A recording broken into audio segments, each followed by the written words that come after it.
마태복음 16장은 우리 지난주에도 앞부분을 살펴봤었죠. 마태복음 전체를 놓고 보면 거의 봉우리에 해당하는 매우 중요한 분기점에 이르렀다고 봐도 틀리지 않습니다. 자, 오늘은 많은 주제를 다룰 수는 없고 크게 두 가지 주제를 좀 다루겠습니다.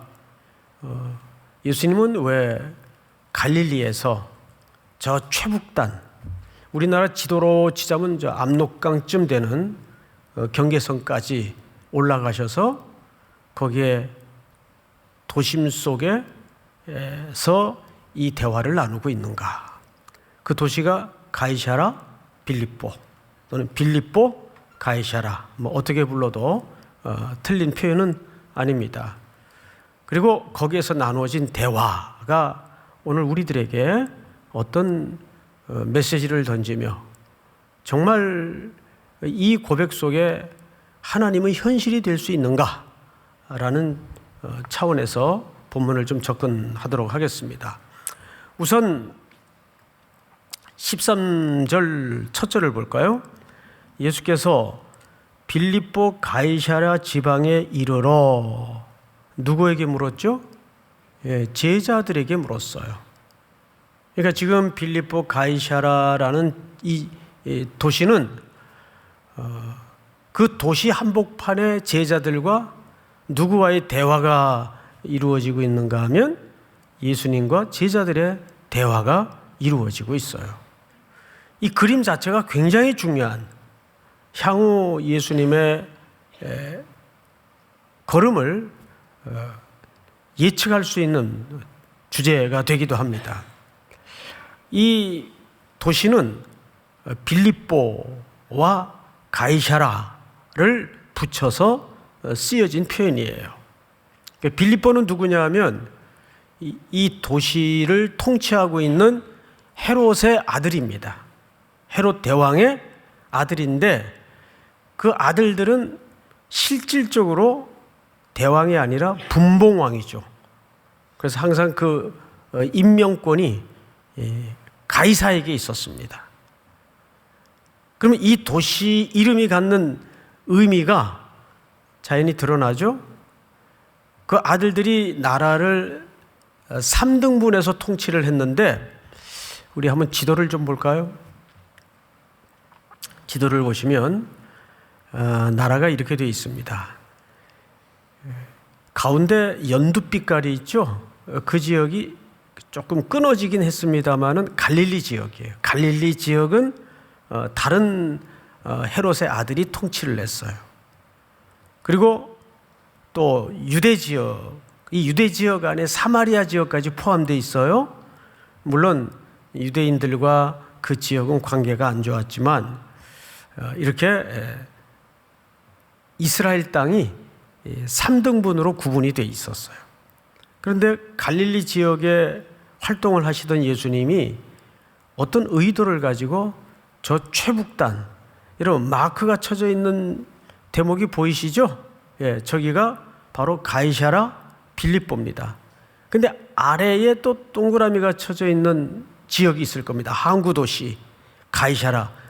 그래서 얼핏 목회자들도 성경을 읽다가 헷갈려요.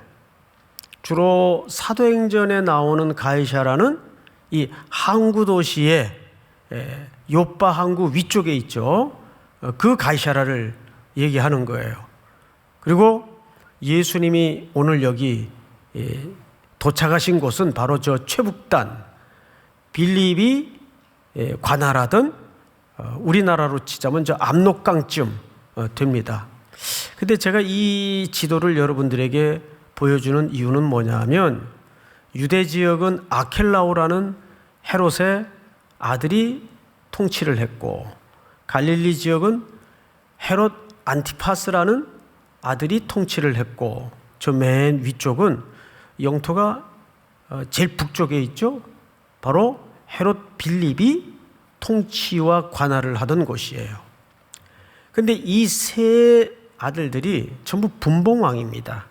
그러면 여러분 분봉왕의 유일한 소망은 뭐였겠습니까? 왕이 되는 거예요. 진짜 왕이 되는 거예요.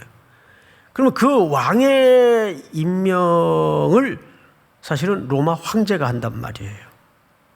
그래서 이들은 이 지역을 관할하고 통치하는 내내 누구의 귀와 눈을 위해서 일했을까요? 백성들의 귀와 눈을 위해서 일했던 것이 아니고 로마 황제를 위해서 일했던 겁니다.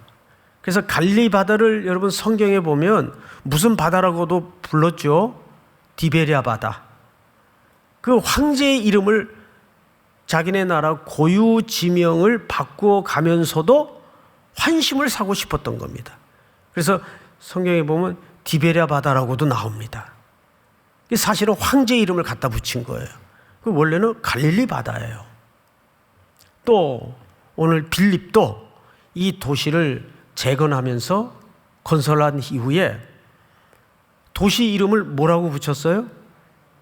빌립보 가이사 또는 가이사랴 빌립보, 이렇게 도시 이름을 헌정할 정도로 그렇게 온 시대가 전부 누구를 위해서? 로마 황제의 권력과 그 돈을 위해서 아부하고 환심을 사려고 하고, 왜? 거기서 권력이 나오고 거기서 돈이 나오니까. 이런 시대였어요. 그 중에서도 우리는 오늘 질문이 뭐냐 하면, 왜 예수님은 허금하는 도시 중에 저 최북단 가이사랴 빌립보 쪽으로 올라가서 뜬금없이 갑자기 제자들에게 이 질문과 대화를 나누고 있을까? 문맥적 고려를 좀 해보겠습니다. 여러분, 앞서 지난주 내용, 바리새인과 서기관들이 도저히 함께할 수 없는 사람임에도 불구하고, 또 사두개인과 서기관들이 함께할 수 없는 사람임에도 불구하고 연대를 이루어서 누구를 공격하러 왔었죠? 바리새인과 서기관들이 사두개인과 연대를 해서 예수님을 공격하러 온 거예요. 그리고 그 앞서 15장, 14장, 13장 쭉 12장서부터 우리가 이 이스라엘 땅에서 예수님이 어떻게 대접을 받고 대우를 받았는가를 지켜봐 왔습니다. 어떤 대우와 대접을 받았습니까? 어떤 취급을 받았습니까? 예수님은 진정한 이 땅의 왕으로 오셨는데 그 고향 땅마저도 뿐만 아니라 유다의 모든 백성들이 예수 그리스도를 인정하지 않고 배척하는 분위기였어요. 그 가운데 예수님은 그들과 격렬하게 논쟁을 하지 않고 계속 떠밀려 사실은 부득이 갈릴리에서 다시 북쪽으로 올라갑니다. 그러면 예수님 지금 막 도착한, 그리고 오늘 이 아침에 또 오늘 예배 시간을 통해서 지금 우리가 보고 있는 이 가이사랴 빌립보는 역사적으로 어떤 땅인가를 좀 알 필요가 있어요. 빌립은 이 도시를 황제에게 아부하기 위해서 이름을 그렇게 개명한 것뿐만 아니라 여기에다가 어마어마한 신전을 건립합니다. 그 신전은 제우스의 아들로 그리스 신화에 나오는 판신을 거기다 섬겨요. 두 가지 특징이 있어요. 그 신전 뒤에 전부 돌로 되어 있습니다. 그러니까 견고한 동굴도 있고, 그리고 더 기가 막힌 건 그렇게 온통 돌로 되어 있는데 전부 초목이 또 앞에 우거져요. 왜 초목이 우거졌을까요? 물이 많다는 얘기예요. 거기 수원지가 있습니다. 그러니까 이런 데가 없어요. 여기에다가 신전을 만들어서 황제를 숭배합니다. 그리고 판신을 숭배합니다. 그러니까 황제도 당시에는 그냥 신이에요. 그리고 그 신은 권력과 평화와 재정을 주는 복의 통로입니다. 이런 우상이 섬겨지던 실질적인 황제의 도시예요. 자, 예수님이 왜 이곳까지 올라가셨는지 여러분 이제 슬금슬금 그 의도가 드러나죠? 뿐만이 아니라 이 판시는 특별히 농사를 보장해주고 목축업을 보장해주는 그런 신으로 자리매김을 합니다. 그래서 황제의 신과 이 판신을 같이 섬겨요. 근데 이 판신은 어떤 식으로 사람들을 통치하냐 하면 공포로 통치합니다. 그러니까 이 당시 고대 시대에 저 뒤에 어마어마한 돌산이죠. 저기다가 저런 웅장한 신전을 만들어 놔요. 그리고 그 앞에는 초목이 어마어마하게 우거진 데다가 많은 물이 흘러 들어와요. 이런 데가 없어요. 여기에다 판신을 섬기고 가이사 황제 우상을 섬깁니다.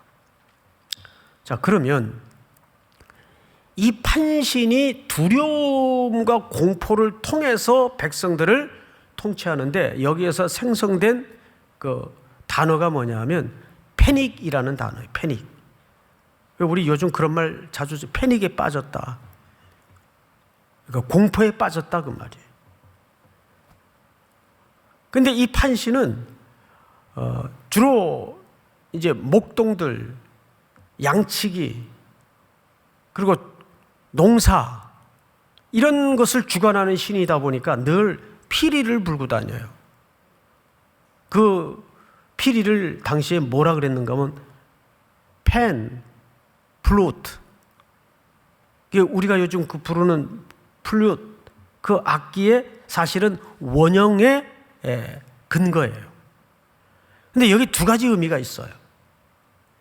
가이사라 빌립보는 황제의 도시면서 그 당시 사람들의 현실은 뭘로 사느냐를 가장 극명하게 설명할 수 있는 상징적 도시가 바로 가이사라 빌립보입니다.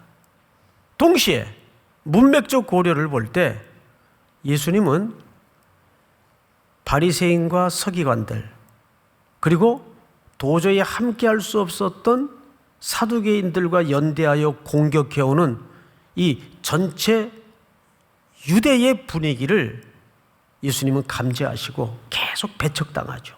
떠밀려 가시죠. 그리고 저 국경의 도시인 가이사라 빌립보까지 올라가신 겁니다. 압록강 두만강까지 올라가신 겁니다. 그리고 그 도시 한복판에서 황제의 도시 한복판에서 제자들에게 묻는 거예요. 자, 두 가지 질문을 했어요. 그 질문까지만 한번 살펴보도록 할까요? 제자들에게 물어 이르되 첫째 질문, 사람들이 인자를 누구라 하느냐? 그러니까 이 세상 사람들은 나를 누구라 하느냐? 인자라는 표현은 예수님이 자신을 가르칠 때, 가리킬 때 주로 사용하던 관용적 표현입니다. 여러분 주변에서도 예수님을 대화하거나 하나님을 논할 때 다 사람들은, 세상 사람들은 자기 이해대로, 자기 렌즈대로, 자기 해석대로 그냥 아무렇게나 얘기를 해요. 이건 뭐 하나님이나 부처님이나 뭐 아무나 믿으면 되지, 좋은 일 해서. 그러면 여러분들 그런 논리를 만날 때마다 어떤 대답을 준비하고 있는가? 종교를 떠나서는 인간이 생존할 수 없는 속성을 가졌기 때문에 사람들은 다 자기가 이해하는 대로 하나님에 대해서, 그리스도에 대해서, 교회에 대해서 논하고 말하고 정의를 내려요. 그게 다 옳은 게 아닌데. 그래서 제자들이 이렇게 꺼내냈어요. 이르되 더러는 세례 요한, 더러는 엘리야, 어떤 이는 예레미야나 선지자 중에 하나라 하나이다. 이게 다 구약의 선지자죠? 세례 요한까지. 근데 여기 공통점이 뭘까요? 이 선지자들의 공통점이 뭘까요? 다 죽은 사람들이에요. 그렇죠? 지금 생존해 있는 사람이 없어요. 다 죽은 사람들이에요. 사람들은 구약에 이미 역사의 무대 뒤로 사라진 그 선지자들을 가리켜 아마 그분 중에 하나로 환원이 되어서 저분 속에 능력이 나타나고 역사하는 것일 거다. 이렇게 대답을 꺼냅니다. 이것은 제자들의 대답이지만 세상 사람들이 이해하는 누구예요? 예수님이에요. 그러자 예수님이 이 제자들에게 두 번째 질문을 합니다. 자, 이 두 번째 질문은 오늘 바로 우리들에게 묻는 질문이기도 하죠. 몇 절을 보시냐면 15절. 이르시되 너희는 나를 누구라 하느냐. 자, 그러자 16절 우리 다 같이 시작. 시몬 베드로가 대답하여 이르되 주는 그리스도시요 살아계신 하나님의 아들이시니이다. 아멘. 주는 그리스도시요 살아계신 하나님의 아들입니다. 자, 여기에 많은 신학적 논란이 있고 또 해석이 있을 수 있지만 오늘은 명료하게 주제에 맞춰서 한 가지만 우리가 붙잡는 시간이 되었으면 좋겠어요. 이 베드로의 고백 속에 오늘 우리가 붙잡아야 할 말이 있다면 방금 전 제가 앞에 사람들은 나를 누구라 하느냐라고 물었던 예수님의 첫 번째 질문 속에서 세상 사람들의 평가가 드러났는데 열거된 이름들이 공통점이 뭐라고요? 예? 다 죽은 사람들이에요. 다 죽은 사람들이에요. 그런데 베드로는 여기서 어디에 강조점을 지금 두고 있는가 하면 살아계신 하나님의 아들입니다.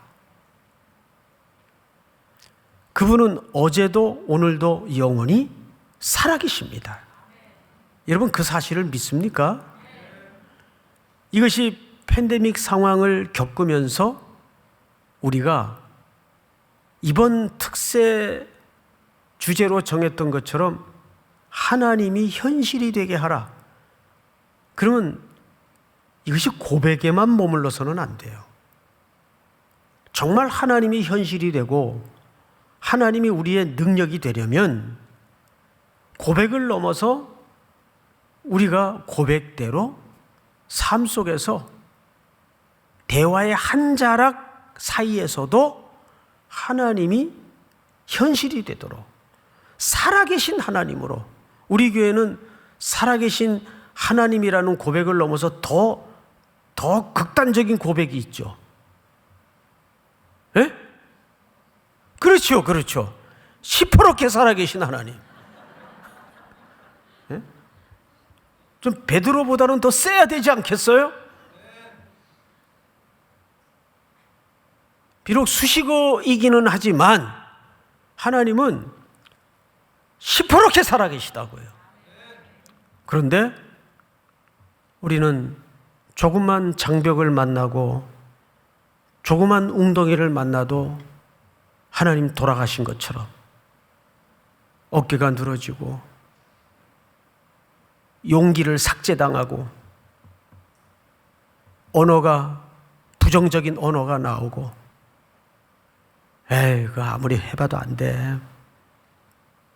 지금 뻔하잖아. 상황이 대세인데 돈이 현실이야. 돈이 말해. 여러분 돈은 필요하죠. 돈은 필요하죠. 그러나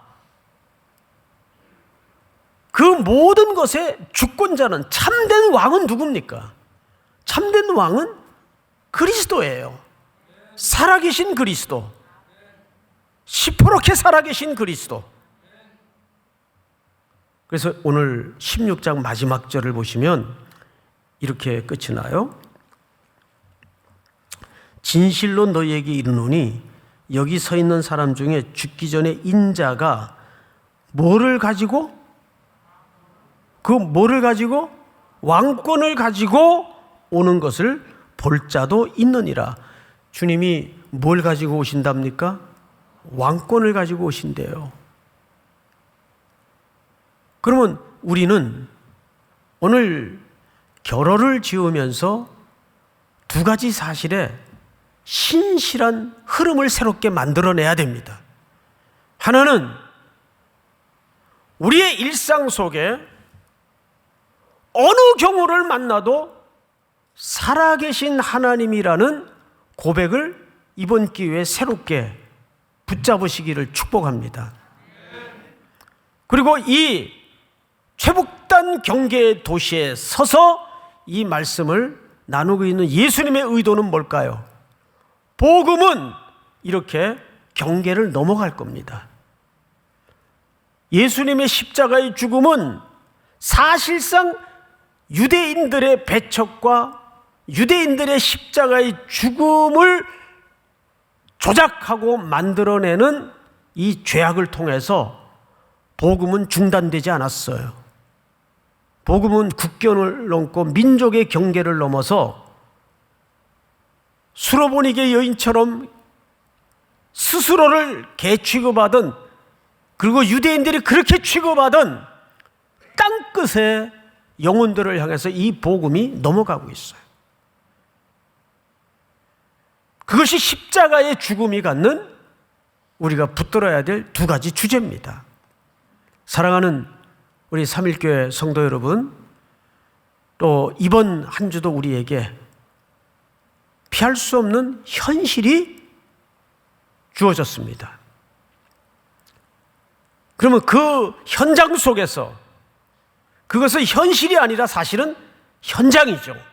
그 현장 속에서 누구를 현실로 붙들고 살아야 되냐 하면 우리의 참된 왕 되신 그리스도를 붙들고, 그 현장은 바로 복음의 지경이 계속 넘어서 흘러가는 경계를 무너뜨리는 여러분들의 적극적이고 공격적인 선교적 삶이 또 한 주간 속에서도 이루어질 수 있기를 주님의 이름으로 축원하고 축복합니다. 우리 다 일어나십시다. 지존하신 주님 이름 앞에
다시 한번 기도합시다. 서신 채로 이제 내일부터 시작되는 46차 특세 속에 다시 한번 우리의 복잡한 삶의 구조 속에, 황제 도시 속에 삶이 던져져 있지만 예수 그리스도가 주가 되게 하시고, 예수 그리스도가 현실이 되게 하시고, 예수 그리스도가 왕이 되는 삶으로 고백되어질 수 있도록 우리에게 용기와 능력과 믿음을 새롭게 하여 주시옵소서. 우리 한번 주여 부른 다음에 기도합니다. 주여.